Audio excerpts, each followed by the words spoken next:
Buen día, profesor. Mi nombre es Ariana Lureña Cabrejos, en representación de mi grupo, conformado por Daniela Contreras, Adelia Aranda y Ariana Valladares. Bueno, en esta ocasión me ha tocado exponer el capítulo número 1 o la unidad 1 de la lectura asignada, la cual nos cuenta un poco acerca de la historia del diagnóstico psicológico y también los modelos de evaluación que éste conlleva. Comenzando por la historia del diagnóstico psicológico, pues se sabe que este término diagnóstico psicológico ha sido usado en España y en general alrededor de toda Europa por muchos años. Sin embargo, su uso no ha sido el adecuado, pues solían confundirlo o asociarlo mucho a la evaluación psicológica. Por ejemplo, Rorschach utilizó este término para designarlo a su técnica o su método de evaluación de su técnica de manchas de tinta. Bueno, volviendo con el término de diagnóstico psicológico, actualmente ese término no se utiliza de manera tan general y ha sido restringido en casos donde el único objetivo el objetivo principal de la evaluación psicológica sea diagnosticar. Por ello, Cronbach en 1990 señala que la evaluación psicológica es más que solo la aplicación de test o en sí la medición, sino que esto implica la integración y valorización de la información recogida. También es importante destacar la diferencia entre la evaluación y la valorización. La evaluación es la exploración de una persona o un grupo de personas, mientras que la valorización va dirigida a las actividades exteriores, como son los puestos de trabajo o los programas. Dicho esto, antes de pasar a los modelos de evaluación, es importante saber los determinantes de la conducta. Aquí nos topamos con dos factores importantes: el factor endógeno y el factor exógeno. En los factores endógenos se refieren a todo lo interno, todo aquello que nos hace un individuo, como son las características personales y las características biológicas. Mientras que en los factores exógenos se refieren al mundo exterior, tales como los factores ambientales y los factores sociales. Dicho esto, ahora sí podemos pasar a los métodos, a los modelos de evaluación. El primero de estos es el modelo atributo.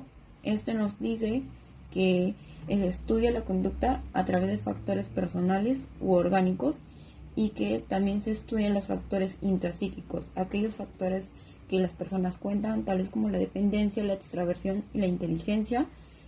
Todo aquello se recopila para poder ser analizado y tener un mejor análisis más objetivo de la persona. Por otro lado, pasamos al modelo dinámico, el cual estudia el comportamiento en base a construcciones teóricas internas y dinamismos inconscientes internos. Estos dos factores son los que forman la determinación de la conducta, la cual en este modelo sustentan que la conducta es una condición interna de la persona. Por otro lado, el modelo médico estudia la entidad nosológica de la persona que padezca algún trastorno de la conducta. En otras palabras, estudia la conducta anormal basándose en sus factores internos, tanto biológicos como intrapsíquicos. Por otro lado, está el modelo conductual. Este explica que la conducta es explicada en base a sus antecedentes o consecuentes externos. También estudia las respuestas del sujeto y sus estímulos. El modelo cognitivo dice que la conducta es una serie de procesos y estructuras mentales internas, el cual nos dice que la función del mundo cognitivo es la persona. Por último, el modelo multiaxial considera aspectos críticos de la condición del paciente y los evalúa a través de ejes, que en la lectura menciona 4 o 5 ejes, pero los más importantes son la descripción fenomenológica y los factores biopsicosociales.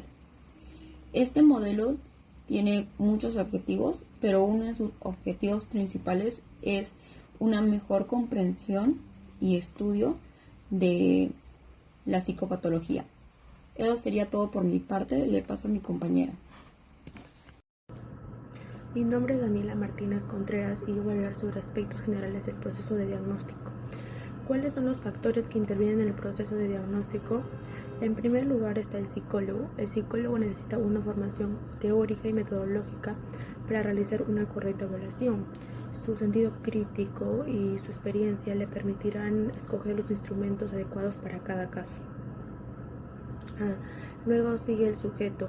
El proceso diagnóstico se verá afectado por diversas variables fijas que presenta el sujeto que se va a evaluar. También están los instrumentos, que los instrumentos de exploración son seleccionados por razones teóricas y prácticas, y se dividen en dos: las técnicas objetivas y las técnicas proyectivas. Las técnicas objetivas requieren una respuesta única y verificable, y las proyectivas no hay una respuesta única. También facilitan respuestas que revelan aspectos de la personalidad, su ansiedad y los conflictos. Luego vamos a hablar sobre la evaluación psicológica, que es la interacción entre el psicólogo, la persona y la aplicación de las técnicas de evaluación. El objetivo general es el conocimiento y comprensión de esa persona. Luego seguimos con institución. El psicólogo puede realizar la tarea en instituciones privadas u oficiales, también en un consultorio particular. Luego seguimos con ámbito. El ámbito de trabajo puede ser educativo, laboral, comunitario y jurídico. Luego seguimos con diagnóstico, tiempo y contexto. Diagnosticar dijimos que es conocer a través de qué. ¿Pero a través de qué? De síntomas, de signos y situaciones. Estas últimas implican contexto y tiempo, ya que se sabe que ambos implican diacronía y espaciabilidad. Por último está diagnóstico y conocimiento. El paciente no entiende el síntoma porque éste se une con un código susceptible de ser codificado con una lógica racional. Análisis de las leyes que rigen el funcionamiento psicoorgánico y de la situación mediante, y él en cambio es el momento de su padecimiento sujeto y objeto de pasión, única dimensión que la razón científica no puede explicar en términos codificables. Bueno, eso es todo. Gracias. Continuando con la exposición, mi nombre es Ariana Valladares Torres y yo voy a hablar sobre el capítulo 3 de la lectura. Esto se titula Clasificación en Psicología, Nosologías y Diagnósticos. Bien, en el área de psicología es necesario introducir el término de nosología. Esto refiere a un proceso específico de clasificación sobre los trastornos mentales. Aquí mencionamos a Emil Kraepelin, célebre psiquiatra. Sus teorías dominaron el campo de la psiquiatría a principios del siglo XX. Él mencionó que las enfermedades psiquiátricas son causadas principalmente por desórdenes biológicos y genéticos.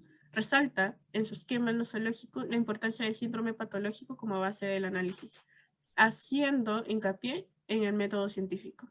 Sin embargo, el primer precedente de las actuales clasificaciones lo sienta Christensen en 1861, que coloca el síndrome y su evolución en el tiempo como base de la clasificación psicológica. Esto pone en relieve el término interesante de síndrome para establecer una relación entre síntoma y diagnóstico. Como bien conocemos, un síndrome se caracteriza por agrupar diversos síntomas que caracterizan a una determinada enfermedad, o bien describe el grupo de fenómenos propios de una situación específica. Con esto se introducen implícitamente dos categorías polares. Tenemos la noción de síntomas.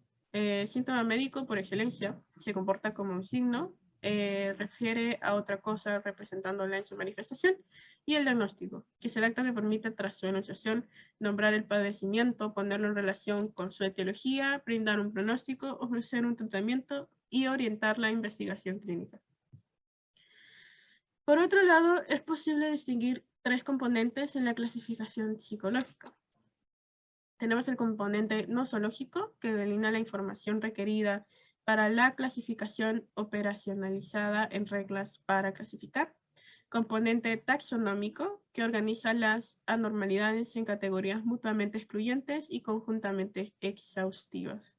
Y el componente estadístico, con mecanismos para organizar datos y seleccionar e integrar las categorías de manera óptima según sea su propósito. También mencionamos aquí al CIE y al DSM, El Manual Diagnóstico de los Trastornos Mentales, DSM, y la Clasificación Internacional de Enfermedades, CIE, por sus siglas, son clasificaciones descriptivas de la conducta normal, necesarias tanto en psicología como en psiquiatría por ser una guía útil en la práctica clínica. El uso de uno u otro manual puede derivar de resultados distintos. Por ejemplo, lo que en un manual es considerado un trastorno, en otro puede no serlo. Además, las definiciones de estos, así como los criterios en los que se basan, pueden ser diferentes. También podemos mencionar sus objetivos. En el DSM es de proporcionar una guía útil para la práctica clínica, facilitar la investigación, ser una herramienta de enseñanza psicopatológica y mejorar la recogida de datos en la información clínica vigente. Se sustenta en la investigación empírica por revisión de literatura también. Cumple además una función más vinculada al quehacer clínico, entendiéndose por esto el trabajo en pacientes, la docencia y la investigación. Por su parte, el CIE busca clasificar morbilidad para estadísticas de salud.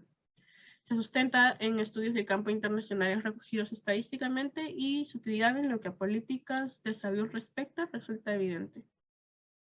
En cuanto a hegemonía clasificatoria, la comparación de ambos sistemas surge de su masiva utilización. Esto obliga a cuestionarse e instalar una reflexión sobre el estatuto de ambos, realizando necesarias distinciones acerca de los sistemas clasificatorios en general, su nomenclatura y taxonomía, el acto de clasificar en psiquiatría y el acto médico de diagnóstico. Esto nos ayudará a comparar con mayor claridad ambos sistemas. En cuanto a clasificación y taxonomía, el acto de clasificar lleva consigo un proceso de selección. El primer paso de un posible diagnóstico por cuanto este constituye un acto clínico médico por excelencia. En este, el primer paso es distinguir científicamente, o sea, clasificar, y el segundo es de rotular, asignar la nomenclatura, en donde se denomina bajo cierta categoría aquello que previamente fue clasificado y por ende seleccionado. La taxonomía es el estudio de las variadas estrategias de clasificación. En este sentido, toda clasificación en tanto nomenclatura comporta una taxonomía implícita, descomponiendo su origen griego, un modo de organizar la nomía por medio de taxones, agregando unidad de significación a dos elementos puestos arbitrariamente en relación. Los manuales en cuestión no diagnostican, sino que son los profesionales de la salud quienes deben hacerlo, teniendo como referencia un continuo síntoma, síndrome, clasificación que puede orientarlo. Por lo tanto, no se debe perder nunca de vista los objetivos que dichos manuales sostienen, en tanto reflejo de su propósito taxonómico rector. Gracias. Muy bien, ahora pasamos al cuarto y último capítulo de la lectura, que tiene como título La metodología en el diagnóstico psicológico, que nos habla acerca de las 4 alternativas polémicas más importantes de los modelos en la evaluación psicológica. Como primer punto tenemos la generalidad versus la especificidad, que está planteada desde la formulación de la teoría endógena y exógena, donde la endógena nos dice que la conducta puede comprenderse a partir de factores internos del sujeto que se han ido construyendo a lo largo de su vida, dando lugar a su personalidad. Aquí tenemos dos autores que defienden esta ciencia, que son Cattell y Arpor, que nos explican que las estructuras internas permanecen ancladas en el sujeto, determinando así su conducta en todo momento. Por el lado contrario, los psicólogos que defienden esta ciencia, es decir, la exógena, son partidarios del modelo conductual y explican que la conducta está basada por estímulos externos, es decir, que el comportamiento dependerá de la situación en la que esté el sujeto. Por ejemplo, una persona tímida puede serlo solamente con personas con las cuales no ha interactuado antes, que quizá recién conocen, pero dejará de serlo quizá con sus amigos, familiares o personas que están en su círculo social. Como segundo punto, tenemos lo ideográfico versus lo nomotético. La polémica parte de la pregunta: ¿conocer al individuo como ser único o como individuo que comparte características comunes al resto de la humanidad? Para explicar mejor esto, podemos decir que la ciencia ideográfica se basa en la hipótesis de un caso en particular mediante los principios generales de la psicología, mientras que la ciencia nomotética se realiza una evaluación de un sujeto en concreto. Aquí aparece el autor Fernández Ballesteros, que nos indica que ambas ciencias son compatibles cuando las hipótesis de los hallazgos generales deben verificarse para que sean coherentes y objetivas al caso individual, es decir, del sujeto en concreto. Como tercer punto tenemos lo cualitativo versus lo cuantitativo. La pregunta polémica es: ¿cuál de estos enfoques resulta más eficaz para predecir las conductas? Nuevamente aquí aparece el autor Fernández Ballesteros rechazando esta pregunta, ya que nos dice que carece de sentido, puesto que se usan ambos datos a momentos de la evaluación y que también pueden combinarse. Se puede usar tanto la subjetividad, que vendría a ser lo cualitativo, por ejemplo en sentimientos, en un diario o documentos personales del paciente, y la objetividad, que vendría a ser lo cuantitativo, cuando estos datos, documentos personales del paciente, pasan a ser analizados bajo un proceso estadístico o estandarizado. Sin embargo, esto no defiende ni hace referencia a la transferencia o subjetividad del evaluador. Por último, tenemos la polémica de la explicación versus la comprensión. Ballesteros nos dice que la comprensión es una derivación de la explicación. ¿Y por qué nos dice esto? Pues porque tanto la explicación como la comprensión son importantes para un proceso de evaluación diagnóstica, ya que la explicación es algo deseable para una intervención, pues el paciente colaborará mejor con el tratamiento en tanto puede entender y comprender las razones por las cuales se le ha designado un tipo de tratamiento y no otro. Finalmente, el autor también señala que, si bien es cierto, el psicólogo debe de comprender empáticamente al sujeto, este no debe desligarse de su estudio científico. Muy bien, eso sería todo por nuestra exposición. Muchas gracias.